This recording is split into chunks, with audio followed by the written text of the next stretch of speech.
Business Bites, powered by Sagicor.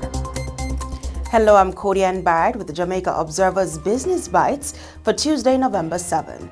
One-on-One Educational Services Limited, ONE, reported a strategic shift towards diversification and significant investments in its educational solutions. Despite a decline in fourth quarter revenue from $72.5 million to $44.3 million, ONE prioritized refining its One Academy model for the upcoming school year. After its IPO in 2022, ONE received $241.25 million in cash, of which over $200 million was invested in various strategic areas. These investments included $28 million for the construction and retrofitting of a content studio, supporting schools with daily live streams across Jamaica and the Caribbean. Another $32 million for equipment for leasing, $38 million for inventory acquisition, and $64 million in learning management systems and content development. These investments are expected to yield benefits in the upcoming financial year.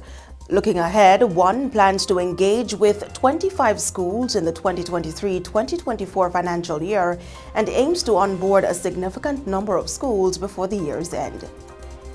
Supreme Ventures Limited has released its financial performance report for the third quarter ending on September 30, 2023, highlighting both challenges and positive outcomes.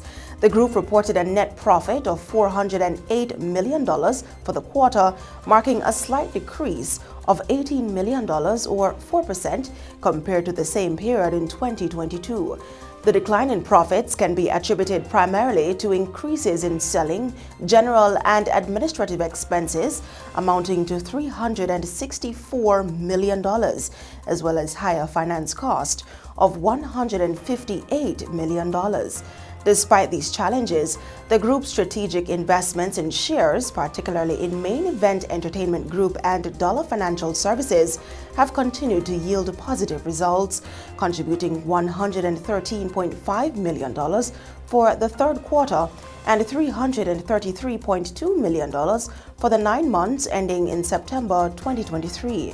In terms of revenue, the group recognized gross revenues of $12.8 billion, showing an increase of $755 million or 6% compared to the third quarter of 2022. This growth was facilitated by the introduction of new and exciting promotions, including the Supreme Haval, Monster Ball, Money Time, and Super Train. Notably, the Money Train promotion received a positive response, contributing to the improved gross sales for the quarter. And that's it for the Business Bites today. I'm Cody Barrett.